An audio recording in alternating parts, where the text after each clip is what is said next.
So, und live sind wir. Herzlich willkommen zum Kassettenschmerz dieser Woche. Nachdem jetzt eine Woche ausgefallen ist, leider Gottes, ist hier die absolute Seuche ausgebrochen. Und länger sitzen ist maximal auf dem Klo gegangen und nicht vor einem Bildschirm. Deswegen eine Woche ohne Kassettenschmerz. Ich hoffe, ihr habt es überlebt.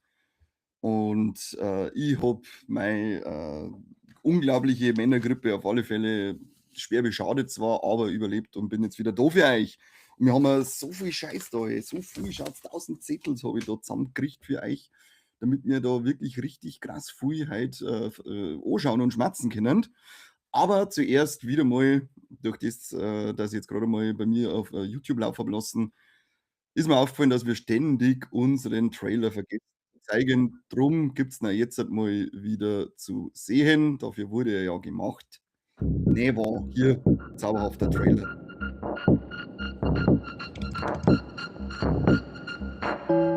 Hier ist der beste bayerische Podcast der Welt mit den Kassettenthemen.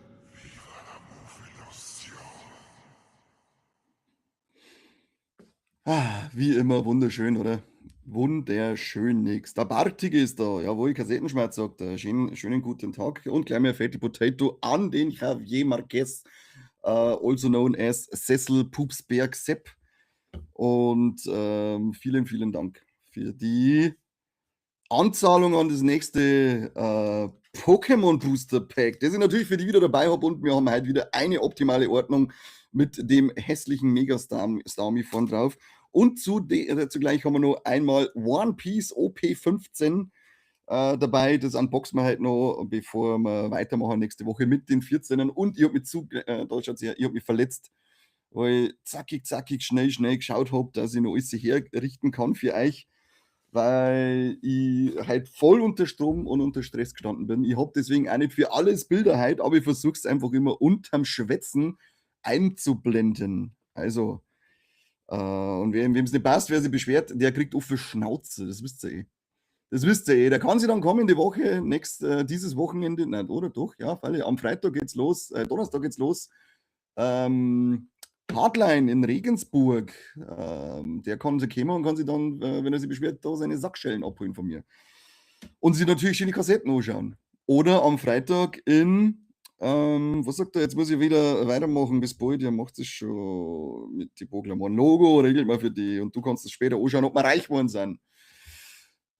Guten Hackler noch. Und der Rest, wie gesagt, Hardline dieses Wochenende in Regensburg. Tun sie rumkommen, ist schön da. Kann man einmal miteinander Bierchen trinken und einen Schmerz halten.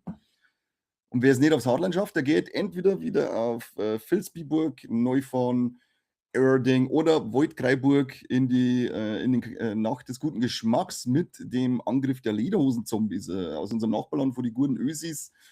Eine kleine Zombies-Klamauk-Sache, da ich jetzt einfach mal nicht sagen. Nach dem Hardline kann ein paar Kassettenschmerz lang Unboxing gemacht werden. Auwitzwig, da wird hier angeteased, was da passiert. Ich bin ja gespannt. Hilfe, Hilfe, Hilfe. So, fangen wir mal an mit, wie immer, Post-Tass.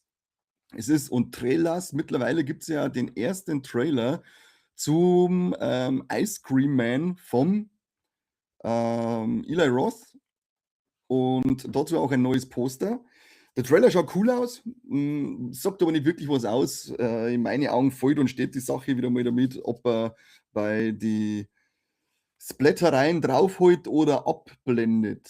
Das ist, glaube ich, das A und O, weil was möchtest du ansonsten da großartig erzählen? Vor allem als Eli Roth, der in meinen Augen einfach kein guter Figurenschreiberling ist und Dialogschreiber. Deswegen sollte er sich da auf das besinnen und einfach auf den Gore-Effekt setzen.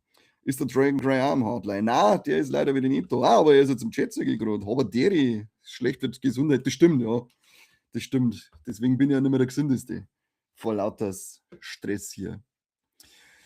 Dann gibt es ein Poster zum kommenden Insidious Out of the Further. Ich glaube, da gibt es ja schon einen Trailer. Der neue Trailer von Tribute von Panem schaut cool aus. Jetzt warten wir jetzt aber Insidious. Es gibt, glaube ich, auch schon einen Trailer zu Insidious. Ich habe noch nicht gesehen, das Poster schaut aber schon mal nett aus. Halt ein bisschen so Schlüsselfinger, das kennen wir ja von dem Teil 4. Naja, es kann auf alle Fälle nur besser werden, denn der letzte war in meinen Augen ein ganz schöner Reinfall für dieses Franchise, das ich an sich aber sehr gern mögen tue. Drum wäre es schön, wenn da nochmal qualitativ angezogen wird im Vergleich zum letzten Teil. Dann, weil es der Frank Cry gerade schreibt, Trailer zu die Tribute von Panem ist raus. Ich habe den Trailer selber noch nicht gesehen, aber es gibt hier so ein Poster, das ganz schön starke Midsommar-Vibes ausstrahlt, finde ich.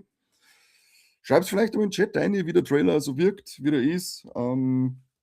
Ich muss sagen, von dem Reboot, ich bin allgemein nicht so der Tribute von Panem Fan und der letzte Teil, der war auch okay, aber hat mir jetzt auch nicht wirklich was Neues zeigen können, das mich großartig überrascht hätte. Drum wird das einmal wahrscheinlich wieder so Prime-Deal-Sache werden. Was aber noch? Gibt es einen Trailer zu einem Creature-Feature namens Mermaid. Kann ganz lustig werden. Die Prämisse bei dem Dude, der da vorne auf dem Poster steht, ist auf einmal eine Meerjungfrau in der Bude, die schaut ein wenig lowreidig aus und er möchte sie dann unter allen Umständen irgendwie verstecken und verteidigen und beschützen. Mal gucken, macht jetzt, also es gibt so einen Teaser, der dauert so halbe Minuten. Ich glaube, dass er so einen flapsigen, lustigen Kerl spielt und das kann dann auch als in einer nette Creature-Feature-Splatter-Komödie laufen, wenn man es gut macht.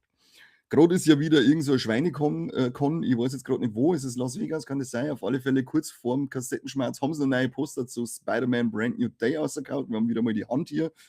Und natürlich auch seine große Liebe ist wieder mit im Mittelpunkt. Ja, wirklich besonders sind jetzt die Poster nicht in meinen Augen. Kann man machen, muss man nicht machen. Kann man mögen, muss man nicht mögen. I do not care, aber ich wollte es euch zeigen, weil, was schon, Neuigkeiten muss ich eigentlich natürlich im Kassettenschmerz zeigen. Was richtig geil ausgehaftet ist der Trailer zu Over Your Dead Body. Kommt von die The Lonely Island-Typen. Da müsst ihr bei einer hören, geile Fake-MCs und in die Hauptrollen hast du Jason Segel und Samara Weaving. Und der Trailer schaut wirklich sau gut aus, nach einer Menge Spaß und überspitzten Gewalt mit einem Augenzwinkern. Also da habe ich jetzt richtig Bock drauf nach dem Trailer, weil vorher habe ich mir nicht wirklich sowas vorstellen können. Die zwei, die rumpeln anscheinend irgendwo ins Gebirge, in so eine Waldhütte rein und jeder, also zumindest er hat geplant, sie zu töten. Ich weiß nicht, ob sie das auch geplant hat oder ob sie ihm gerade auf die Schliche kommt und ihm dafür dann zuvorkommen möchte und dann kommen noch 3 so Gangsters rein und das ist dann natürlich alles ein bisschen verrückt. Da gibt es wieder fette Potato für den Dragon Cry. Vielen Dank, vielen Dank. Jetzt redet man in nächster Zeit bestimmt nur über The Boys, aber warum redet eigentlich niemand über den ekligen Cliffhanger von The Beauty? Ja, das stimmt. Und ich hoffe, also wirklich hier, fingers crossed, wie so schön heißt, dass da eine zweite Staffel kriegen. Noch ist nichts angekündigt. Aber The Boys ist auch fett. Ich freue mich schon morgen auf die nächste Folge. Da bin ich richtig heiß drauf. Aber vielen Dank, dicke Potato, an die Spende. Gell? Was haben wir hier noch? Für die Good Omens-Fans, ich habe es ja schon mal verzeiht, dass die 3. Staffel ja keine richtige Staffel wird, sondern nur ein Film. Soweit ich glaube, es hat sich ja noch mal geändert, diese Info. Zumindest habe ich nichts mehr gesehen. Am 12. oder 13. Mai ist es dann soweit, dass man das Finale von Good Omens sich anschauen kann. Müssen die mal die 2. Staffel nur nachholen. So viel Zeit habe ich nicht dort, aber ich bringe einen Fanboy-Backel für unsere Heißkippen VLM-Boom. Das ist richtig schön, da freue ich mich schon. Gratis Zeug. Und ein paar Bierchen trinken wir auch, oder? Da ich schon sagen. Was voll geil ausschaut, ist der Trailer zu The Punisher One Last Kill. Das schaut sehr brachial aus. Die Action, die man schon mal sieht, die Einschüsse, die man sehen darf, er schaut auch wieder geil fertig aus. Bin schon gespannt auf dieses Virusen-Dinger. Marvel Present, irgend so ein Special-Ding ist ja das, da wo also Werewolf by Night und das Guardians Galaxy, of the Galaxy Christmas Special, glaube ich, sein.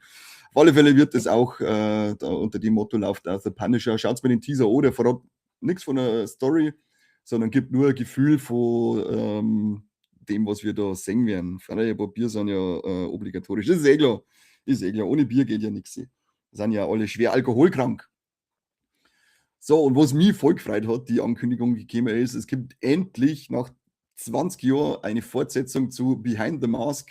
Also hier Behind the Mask 2, The Return of Leslie Vernon. Fand ich den ersten Teil obergeil, gefällt mir immer noch sehr gut. Der ist so behind the scenes, wer ihn nicht gesehen hat. Also Leslie Vernon möchte auch in die Fußstapfen seiner großen Slasher-Idole steigen, wie Jason und Michael Myers und so. Und wird vom Kamerateam begleitet und erklärt ein wenig die Regeln vom Slasher und wie sie das zum Beispiel machen, dass sie immer hinter die Leute sind, dass sie auf einmal vor jemandem kommen. Da steht fettes Cardio-Training dahinter. Es ist sehr nett zum Anschauen, wie das gemacht wird, hat ein paar coole Kills mit drinnen. Erklärt wirklich, also wirklich, wie dieses Slasher-Franchise insgesamt ein bisschen funktioniert. Macht Spaß, kann ich nur empfehlen und ich habe da schon immer drauf gehofft, dass wir mal eine Fortsetzung kriegen und jetzt endlich, nach 20 Jahren ist es soweit, weil der Leslie Vernon hätte eigentlich als Killer viel mehr Potenzial, da hätte schon lange was passieren sollen. Dann hier mal schnell ein bisschen ein kreisliges Poster, aber zu Pinocchio Unstrung ist dieses Poster rausgekommen, was er zeitgleich das Cover für für das deutsche Steelbook ist. Also haben wir schnell was aus dem Shop rausgesucht. Kann man sich holen im Steelbook, das schaut sicher schick aus. Und der Trailer hat gar nicht so verkehrt ausgeschaut. Also ich bin gespannt, was sie da machen mit dem Pinocchio. So, was haben wir noch für Trailer und Poster gehabt? Genau, ein X-Men-Poster zur zweiten Staffel, auf dem wir da muss ich jetzt wieder kreislig Instagram herzagen, weil sonst nirgends das Poster zu sehen war. Aber Charakterposter zu der zweiten Staffel, wo man einige Charaktere sieht, die wir dann in der zweiten Staffel sehen werden. Steelbook ist schon vorbestellt. Ja, so muss das sein. Immer gleich vorbestellen, das Zeug. Weil lieber haben als brauchen. Genau. So, das war's mit Posters und Trailers. Jetzt gehen wir auf IMDb und ich werde euch dann immer live einfach jetzt die Manchkerl einspielen, die für die kommenden Casting-News relevant sind. Warte mal, ich krieg mal schnell ein Herzerl, die Spende vom Dragging Cry. Das hätte ich fast vergessen. So, was ist das erste Casting? Da geht es um Daredevil 3. Das ist mein Highlight-Casting, weil der Mike Coulter, der Luke Cage gespielt hat, hat ein Selfie gepostet von den Dreharbeiten zu der dritten Staffel Daredevil. Und was natürlich dann bedeutet, dass wir endlich wieder Luke Cage kriegen. Wo ist er? Da. Zap, zap, wer nicht weiß, wer es ist, das ist er. Hat er bei Evil in der Serie mitgespielt. Pfarrer, eine sehr empfehlenswerte Serie, Evil. Was aber geil ist bei diesem Posting, war nicht nur er drauf, sondern auch die Kristen Ritter, die sieht man aber ja wahrscheinlich schon in der zweiten Staffel Daredevil, sondern auch der Finn Jones ist mit auf diesem Bild. So, jetzt schauen wir mal, was mein Computer macht, wie schnell das er ist. Er sollte eigentlich schon lang ein Bild zeigen, der Schweinekopf. Was überhaupt der Mike Holter jetzt sagt. Was ist hier wieder mit der Hängerei? Jetzt sag's einfach nur mir her. So. Diese als Luke Cage. Und, jetzt probieren wir es nochmal. Wenn nicht, dann googelt eure Leiter noch selber. Finn Jones alias Iron Fist kommt auch wieder zurück. Also haben wir eine Defenders Reunion in der dritten Staffel Daredevil Born Again und irgendwie hängt jetzt hier alles. Ich hoffe, dass es bei euch nicht hängt, dass mein Beutel nicht hängt. Läuft mein Stream noch? So, so, so, so. So, so, so, so.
So, bin ich wieder da.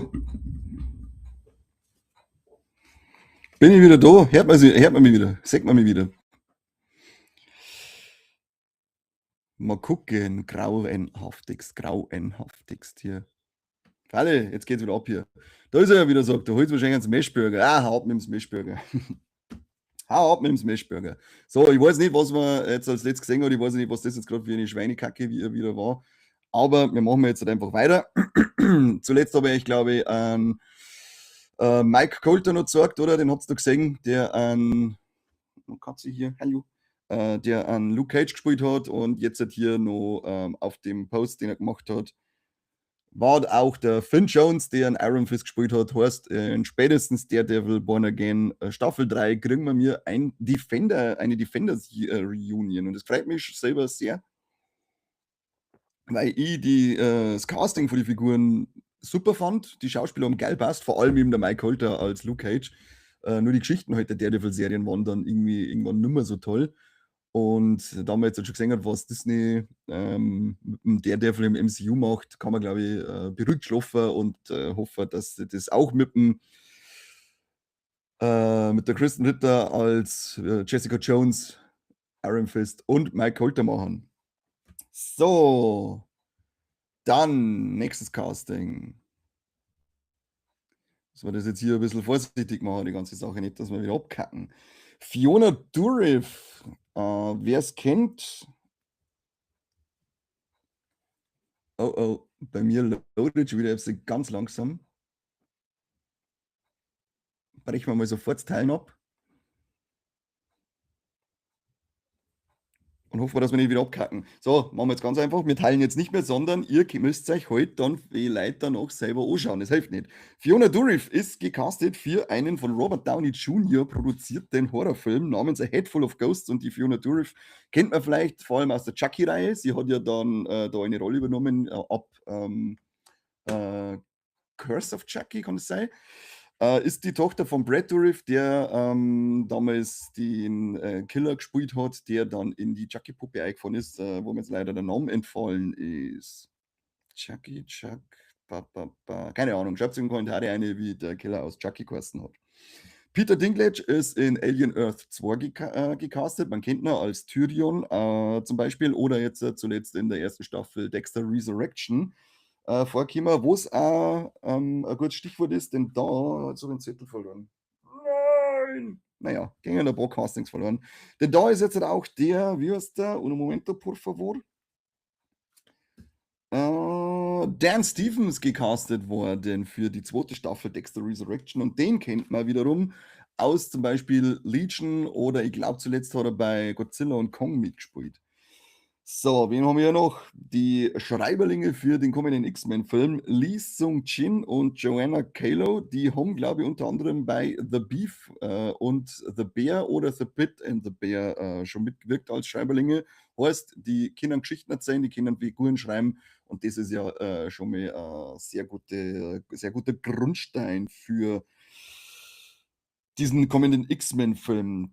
Und wen haben wir noch? Ah, genau, beziehungsweise ist ein Casting austauscht worden, nämlich der Barry Keoghan, glaube ich, so spricht man aus, der den Duke Shelby gespielt hat. Barry Keoghan ist ja zum Beispiel der Joker in The Batman am Ende, wo er noch mitgespielt, ich glaube, bei The Green Knight kann das sein, weiß ich nicht mehr. Der ist jetzt nicht mehr dabei in dem kommenden Spin-off aus dem Peaky Blinders Universums und wird ersetzt vom Jamie Bell, dem weiß ich jetzt leider nicht, woher dass man den kennt. Und da ich nichts mehr angelangt der von meinem Laptop, kann ich jetzt eigentlich das Gesicht nicht herzeigen. Unter anderem ist noch gecastet für die Spin-off-Serie Charlie Heaton, Jessica Brown, Fennelly, kann man Schrift immer lesen, und die Lashana Lynch sowie die Lucy Karczewski. Aha. Mhm. Dann kann ich nichts sagen.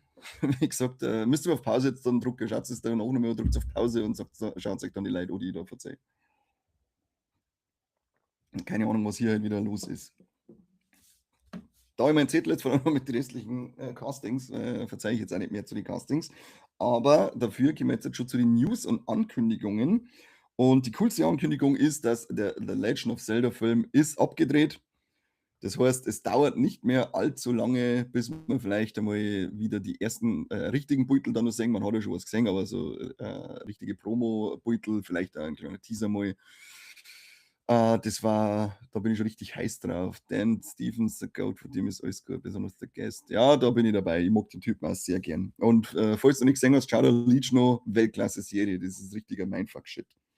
Dann ist ein animierter Bloodborne-Film angekündigt worden. Das ist ja auch eines dieser, wie heißt es? Nee, Souls-like-Spiele, genau. Und soll auf alle Fälle ein R-Rating dann mit sich bringen. Mhm. Da wollte ich auch noch was sagen. Es gibt nämlich auch die ersten Beutel zu Spider-Man Beyond the Spider-Verse. Kann nichts mehr herzagen, alles kaputt hier. Dann haben wir noch eine Ankündigung zu einem neuen Anime-Film aus dem Naruto-Universum, nämlich den Yellow Flash of the Leaf, Loaf, ja genau, mit Katzen. Da wird Minato, der Vater von Naruto, in den Mittelpunkt gestellt und man sagt nicht zu seiner Höchstzeit einmal. Also das stellen wir auch richtig cool vor, weil der war schon in dem großen 4. Ninja War dann ziemlich geil, wie er gekämpft hat. Kämpf. Hatscha. Thomas Harter, Habitäris, servus, schön, dass du da bist. So, was verzeiht der Legion ist auf der Liste. Vorher kommt die neue Staffel Daredevil Born Again. Ja, hast recht. Hast recht. Weil Legion muss auf alle Fälle dabei sein, die da mal am Stück anschauen, weil, soweit ich mich noch erinnern kann, ist die echt gar nicht so leicht zum Verfolgen teilweise gewesen, weil das ist dann mit verschiedenen Ebenen und Realitäten, glaube ich sogar, also richtig verrückt, diese Sache. Bei Chucky waren wir ja vorher schon mal mit der Fiona Dourif und es geht ja weiter, denn die Serie ist ja leider Gottes nach 3 Staffeln jetzt beendet, aber das heißt nicht, dass es das Ende von Chucky ist, denn der Don Mancini, der Schöpfer und Schreiber, glaube aller Chucky-Filme und Geschichten, hat angekündigt, dass er gerade an dem nächsten Film arbeitet und der soll dann wieder so die Tonalität von Cult und Curse of Chucky aufgreifen, aber trotzdem auch mit Humor nicht zu kurz kommen. Aber nicht mehr so, wie es jetzt in der Serie war, weil die Serie war dann doch wieder sehr spaßlastig.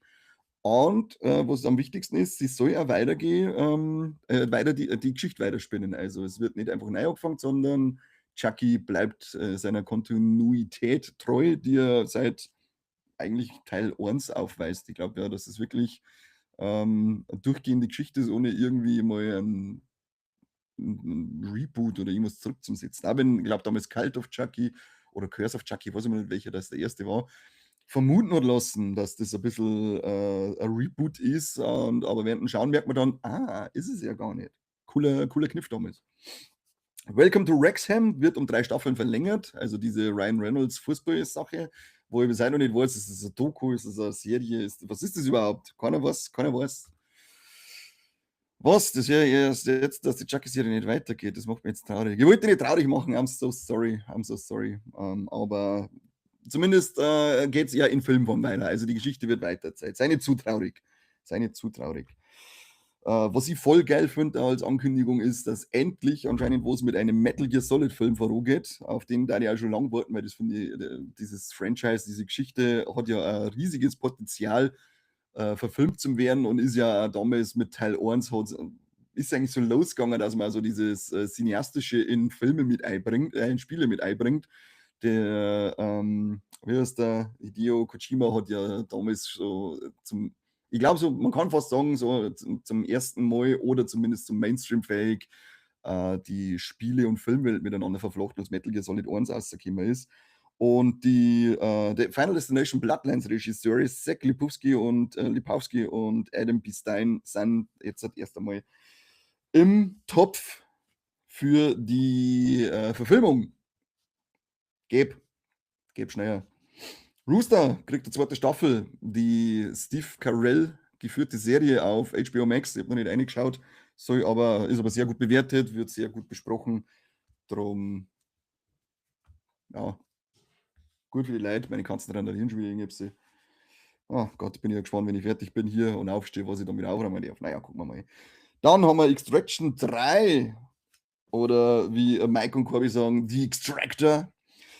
Chris Hemsworth ist jetzt scheinbar offiziell wieder an Bord und macht mit, genauso wie der Regisseur Sam Hargrave, glaube ich, der jetzt aber auch einen anderen Film machen wird. Keine Ahnung, ob er dann da jetzt doch aussteigt, ich weiß es nicht. Aber auch Idris Elba und die Goldshifteh Farahani sind wieder dabei. Ich habe leider noch keinen einzigen Teil gesehen von denen. 2, aber werde ich dann einmal nachholen. Es kommt ja, glaube ich, mit dem Idris selber auch eine Serie. Hust, hust, hust. Mal gucken. James Wan ist wieder aktiv, nämlich mit seinem Call of Cthulhu. Er möchte nämlich schon lange diese Geschichte von Lovecraft mal verfilmen und hat jetzt in irgendeinem Interview oder auf irgendeinem roten Teppich gesagt, ja, ich bin nur dabei und es wird noch kommen. Gott, oh Gott, oh Gott, da rede ich mir heute wieder die Mund fusselig. Was haben wir noch? Was haben wir noch? Ja, genau, die Comic-Con, die da gerade läuft, ich glaube, es ist Vegas, ich weiß es nicht sicher. Hat jetzt halt auch kurz vor der Folge noch ein paar coole ähm, Infos rausgehauen, denn es kommt an einem vom Joey Dante Reboot, beziehungsweise zu seinem Film The Howling kommt ein Reboot. Das ist obergeil. Und Reboot oder Remake von Escape from LA, also die Klapperschlange soll auch kommen. Also werden mal ein paar geile alte Hammern rausgehauen. Und so ein geiler neuer Werwolf-Film ist lang überfällig. Be a Wild hat er die Ehre. Also ich muss einmal langsam mal mehr Streamingdienste anschaffen. Ja, sie daten sie schon mehr und mehr rentieren. Wären halt sonst teurer. Ja, das stimmt. Das ist eigentlich echt so ein Witz. Ich glaube, Netflix hat auch schon wieder angekündigt, oder? Das ist auch vergängliche Schwanz. Übrigens, man kann sich bei Disney Plus beschweren, weil die einige Sachen, ich glaube, wie das 3D und HDR und was weiß ich, nicht in dem Umfang, wie sie es bewerben, in einem Premium-Paket angeboten haben hier in Deutschland oder ausgeliefert haben. Wenn man da Beschwerde schickt, kriegt man bis zu 50 Euro, glaube ich, erstattet. Ich habe 12,99 € gekriegt. Beste. Aber den Teufel schenken wir nichts. Und wir haben dann jetzt auch den Titel für die dritte Staffel One Piece gekriegt, nämlich Battle of Alabasta. Und es wird jetzt auch schon gemutmaßt, dass anscheinend die dritte Staffel den kompletten Alabasta-Arc umfassen wird. Bin ich sehr gespannt. Das ist einer meiner Lieblings-Arcs und freue mich da schon sehr. Da gibt es einen kurzen Teaser, wie dann der Titel einblendet wird. Cool stylisch. Noch dazu hat man den ersten Blick auf die One Piece Anime Remake-Serie, die kommen wird. Ist aber auch gerade mal ja Beutel gewesen, wo man die anfangs Strohhutbande so Richtung Sonnenuntergang schauen sieht. Glaube ich, so nur ein bisschen so vom Stil, vom Farbstil, vom Zeichenstil ein bisschen was vermitteln. Und am 29. September kommt ein zweiteiliges Lego One Piece Special. Da schon her. Wer hätte damit gerechnet, dass One Piece auch noch ins Lego-Universum einsteigt, zumindest auf filmischer Ebene. Aber ja, why not? Was haben wir hier noch? Ankündigung zu Marvel Zombies, eine zweite Staffel. Und als ich die News gelesen habe, ist mir eingefallen, hey, das ist die einzige MCU-Serie, die du noch nicht angeschaut hast. Das ist irgendwie komplett an mir vorbeigegangen, dass die existiert. Werde ich mal demnächst aber mal einbauen. Oh, dann war voll geil übrigens, wer noch nicht reingeschaut hat, sollte unbedingt den Star Wars Maul Shadow Lord einschauen. Die ersten 2 Folgen waren Bombe. Die sind richtig, richtig düster und sagen wir, geile Atmosphäre und glaube ich, zicken was Cooles auf. Und da ist jetzt auch schon die zweite Staffel angekündigt worden. Da habe ich richtig Bock drauf, weil gut, man kann man natürlich noch nicht viel sagen, wie die Serie ausgehen wird, aber vom ersten Gefühl her ist das richtig wild. Also der Zeichen-Animationsstil. Und ich glaube, ich weiß jetzt nicht mehr, wie die heißt, ich glaube, Talon oder Talon oder so heißt dann seine Schülerin. Er wird sich da auf alle Fälle nur eine Schülerin holen. Man hat schon öfter mal so Cosplays und so gesehen, wie so ein Twi'lek ist, die dann, glaube ich, auch ein wenig so angemeint ist wie er. Also geil, da kann man da was richtig Geiles aufzicken. Oskar, es geht ab. Mounts. Oh, die Zeckenschleuder. Und bei Amazon Prime, also zumindest diese Film-Etage hat ja irgendwie einen Führungswechsel gekriegt vor einer Zeit. Und der neue Chef hat kramt jetzt anscheinend ein wenig was aus, was die alten alle abgelehnt haben. Und unter anderem hat er jetzt dieses Reboot von Robocop in Serienform rausgekramt und die soll jetzt doch kommen. Ja, her damit, habe ich Bock drauf. Solange es nicht so ist wie das Remake oder Reboot oder was es ja immer damals sein hätte sollen, was da rausgekommen ist. Das war okay für 12-jährige Buben zum Anschauen, aber ich möchte den Robocop von damals, den geilen Robocop möchte ich haben in dieser Serie. Also her damit. Genau, noch eine Ankündigung, da wird der Mikes Herz aufgehen, wenn er das erfahrt, nämlich Paddington 4 ist angekündigt worden und ein Animationsfilm und der Mike ist ja bekennender, riesiger Paddington-Bär-Fan. Und darum freut mich das für den Mike, dass der da neue Sachen kriegt und dass sein inneres Kind befriedigt kriegt. So, wann ist das so? Ach, für Leute, die gerne lesen oder zumindest Comics lesen, Sachen mit Beutel, ist doch auch nicht schlecht. Ready Player One vom Ernest Klein kriegt eine fette Graphic Novel. Da gibt es schon, ich glaube, die ersten Beutel zum Cover und so. Schaut edel aus, schaut fett aus. Das sollte man im Auge behalten. Das Buch habe ich damals gelesen, das ist obergeil. Teil 2 habe ich noch nicht gelesen und einen Film, den sollte man sowieso gesehen haben. Das ist ja ein riesiges Wimmelbild auch gewesen für Nerds. Also Ready Player One, das Graphic Novel, stellen wir dann auch cool vor, vor allem eben den Schluss. Das ist ja beim Film dann schon so, wie ich gesagt habe, ein riesen Wimmelbild für Nerds und gezeichnet hat man halt dann wirklich so die Zeit, dass man sich hinsetzt und dann die einzelnen Sachen aussucht. Da habe ich Bock drauf. Da habe ich Bock drauf. So, das war es jetzt eigentlich mit den News und Neuigkeiten und Castings. Wie gesagt, die restlichen Castings liegen da unten am Tisch, aber ich habe jetzt keine Lust, dass ich aufstehen. Das heute drum. Pech gehabt, gehen wir mal auf die Stream-Releases der Woche und es ist wirklich gar nichts los. Null. Gar nichts. Was soll ich machen? Kann ich nicht viel verzeihen. Auf Wow kommen zumindest 2 Filme. Die habe ich mir gedacht, schreibe ich mal auf, weil The Long Walk ab 17.04. auf Wow ist wert, dass man sich anschaut. Ich fand den ziemlich stark. Ich glaube eigentlich alle aus unserer Gruppe, bis auf den Mike, der fand ihn nicht so stark, aber Corby und ich, glaube ich, haben ihn recht gefeiert. Und ab 18.04. der Phönizische Meisterstreich. Der, glaube ich, soll auch nicht so schlecht sein, dieser Film.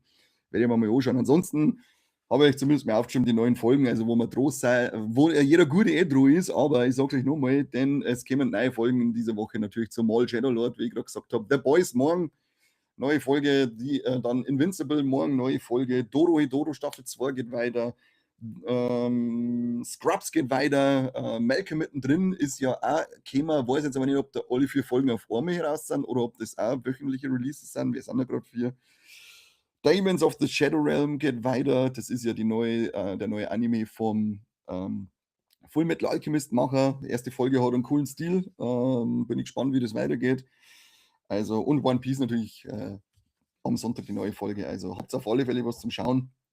Ansonsten war nicht viel dabei. Kino-Releases haben wir die Woche absolutes Highlight: Kill Bill, The Whole Bloody Affair. Ich hoffe, dass ich den im Kino schaffe, dass der nächste Woche auch noch irgendwo gezeigt wird, weil durchs Hardline überschneidet sich das leider bei mir. Dann Lee Cronins The Mummy. Bin ich auch gespannt auf den, weil die ersten Test-Screenings waren ja nicht so positiv, aber mittlerweile wird er doch recht gut besprochen, was ich gesehen habe. Und heißt da teilweise, dass da Vergleiche zu Ding gezogen werden, zu seinem Evil Dead Rise. Also schauen wir uns natürlich an. Dann ist nur ein Film mit dem, wie ist der Better Call Saul Sepp, Bob Odenkirk, genau. Normal, der war jetzt in der Sneak und hat zwischen 1 und 3 von der Noten her gekriegt, also scheint nicht so schlecht zu sein. Und dann das Michael Jackson Biopic läuft ja jetzt dann auch an. Das war's, ich habe mehrere Filme sind nicht dabei gewesen, die wirklich relevant waren zum Ansprechen.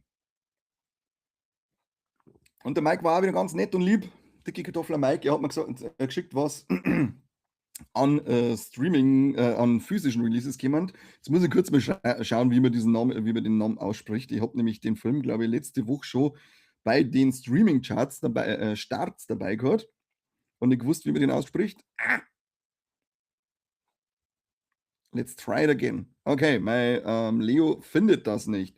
Also sind wir wieder beim Poughkeepsie, was weiß ich, was Tapes, der kommt jetzt auch zum Kaufen raus. Dann Twin Peaks in 4K kommt, also der Film kommt in 4K raus. Man-Eater Legacy kommt raus. Primitive War und dann Happy, die Staffel 1 und 2 im Mediabook. Das ist die, falls ihr es nicht kennt, die Netflix-Serie. Und als ich das halt gesehen habe, ist mir auch eingefallen oder aufgefallen, da habe ich die zweite Staffel nie angeschaut. Nie. Werden wir da nochmal nachholen müssen. Streaming-Charts der Woche. The Pit, HBO Max auf Platz 10 mit der ersten Staffel. Beauty in Black auf Netflix, zweite Staffel auf Platz 9. Dann aber die erste Staffel Detective Hole auf Netflix auf Platz 8. Dann die dritte Staffel von XO Kitty auf Platz 7. Erste Staffel Something Very Bad is Going to Happen auf Platz 6. Netflix kann ich übrigens empfehlen, habe ich mir auch geschaut. Hat einen unglaublich geilen Score. Der ist auch von dem Typen, der einen Score zum Beispiel so Hereditary gemacht hat. Ich weiß leider seinen Namen nicht mehr. Aber coole Geschichte, cool. Das Ende fand ich auch cool. Und ich war die ganze Zeit voll mit dabei am Überlegen und Spekulieren, was eigentlich Sache ist hier. Dann haben wir die 7. Staffel Virgin River auf Platz 5, Netflix. Die 2. Staffel Paradise, Hulu, bei uns Disney Plus auf Platz 4. Erste Staffel The Medicine, Paramount Plus auf Platz 3. Dann wieder Netflix mit der 4. Staffel Love on the Spectrum auf dem 2. Platz. Und HBO Max mit der zweiten Staffel. The Pitt auf Platz 1.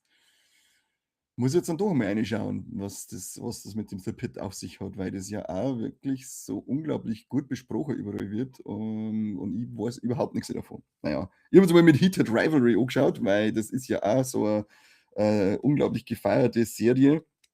Habe aber bis jetzt erst die erste Folge angeschaut und also schauspielerisch ist es schon Wahnsinn, wie die das machen. Aber Geschichte kann ich nicht viel erzählen. Bin ich mal gespannt. Naja, 6 Folgen, die werden wir schon bald durchhauen. Vielleicht kann ich nächste Woche schon mehr erzählen.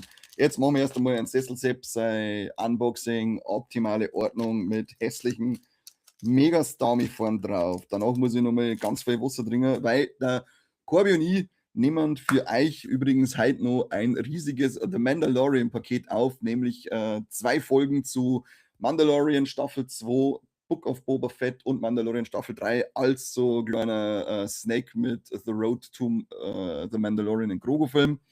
Es kriegt es in 2 Folgen aufgeteilt. Ein bisschen fies sind wir schon, weil die zweite Folge wird dann Steady-inklusiv sein. Aber irgendwie müssen wir auch schauen, wo wir bleiben, oder Leute? Irgendwie müssen wir schauen, wo wir bleiben. Drum, wenn sich jemand beschweren möchte, ist mir vollkommen wurscht. So, Radfratz mit einem Bodycheck. Los, wie scharf.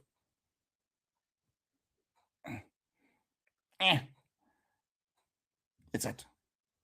So. Dann haben wir Grammokles mit einem Zerschneider. Warum tut Kamera nicht fokussieren jetzt? Weberak, klebriger Faden. Den, wenn du in der Hosen hast, dann weißt du, es wird wieder Zeit zum Duschen. Disgusting. Nasknet mit rollenden Steinen. Oh Gott, die Hassvoll. Was ist denn heute los mit der Schweinekamera? So, dann haben wir eine Trainerkarte, Pokémon-Ausrüstung, Datenkern. Datenkern. Hippoterus mit Wirbelspeier und schwerer Einschlag. Wirbelspeier. Das ist, wenn du beim Speim im Kreis drehst. Das habe ich tatsächlich schon mal gemacht. Super lustig gewesen. Da war ich aber sehr jung, also zählt nicht. Radikal, wegkratzen und vergeltender Nager. Jetzt so Chillers hier. Erste Holokarte. Dartiri mit Zwitscherer und Pixar. Ein kleiner Zwitscherer fürs Wochenende. Wisst ihr sehr. Nochmal eine Holokarte mit Bitora, Zweifachzug und Kratzer. Und eine Trainer-Unterstützerkarte Kailin mit Full Artwork. Sicher 100.000 Euro wert. Ich wette alles. Nein, ich wette nicht alles. Aber zumindest mehr als die obligatorischen 5 Cent, die die Karten in der App angezeigt werden. Und fette Feuerenergie. Schreibt es euch wieder in den Kommentar dann auch unter die Folge, wie viel tausende Euros das wert ist, diese Full Artwork Kailin-Karte. Und jetzt schauen wir noch in das erste OP15 One Piece Booster eine, das wir hier unboxen. 2 habe ich schon aufgemacht. Leider nichts Wertvolles dabei gewesen, außer 50 Cent Karten oder selbst. Ich hätte zwar super, super wertvoll ausgeschaut, aber dann war es ein Blender. So, wie wenn es aufs Klo musst und dann ist gerade ein Purz, was du. Wisst ihr, wie es ist? So, wir haben hier die Konis. 0 Punkte da, was soll das? Ich weiß nicht mehr, was das für Punkte sind. Dann haben wir einen Sentomaru. Das ist also geil auf. Hast du eigentlich schon Project Hail Mary gesehen? Nein, noch nicht. Eventuell, ja, die Woche nicht mehr. Also, wäre jetzt erst nach dem Hardline wieder ins Kino gekommen.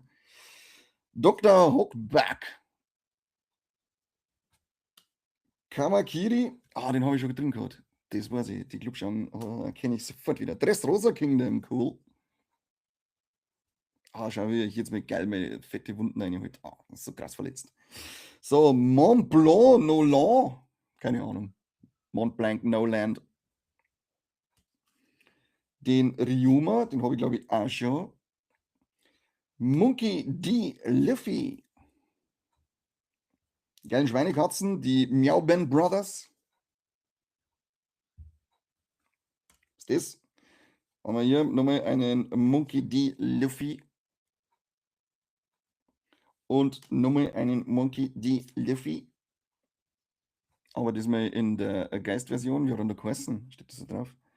Na, steht da nicht drauf. War auf alle Fälle coole Verwandlung damals. Und Gum Gum Golden Rifle, voll am Glitzern und am Schillern hier die Karte. Ja, Keine Ahnung, ob da irgendwas von Wert dabei ist. Ich werde es euch auf alle Fälle unter die Folge schreiben. Und wenn es nichts mehr von mir Herz und seht, dann wisst ihr eh wieder, was Sache ist, was es geschlagen hat. So, Leute, das war's. Ich muss jetzt aufhören, weil ich muss noch ein bisschen was für die Folge herrichten. Um 9 Uhr nehmen wir auf. Köstliches Wasser. Vielen Dank an alle, die zugeschaut haben. Fette Potatoes an die lieben Spender. Küsschen auf die Nüsschen. Die Woche rausgekommen ist unser kleines Recap zum Landshuter Kurzfilmfestival. Herzlich euch an. Und Prinz das Festival auf dem Schirm ist cool. Macht Spaß und hat wirklich eine riesige Auswahl. Da ist vom kleinsten bis zum ältesten Affen all für jeden was dabei. Da ihr auf alle Fälle aufschreiben und nächstes Jahr vorbeischauen, ist ja fast eine Woche lang das Ding. Diesen Freitag Nacht des guten Geschmacks mit Angriff der Lederhosen-Zombies, ab Donnerstag Hardline, wir sind vor Ort als Medienpartner. Ja, genau. Ansonsten sehen und hören wir uns nächste Woche. Macht es gut. Mua.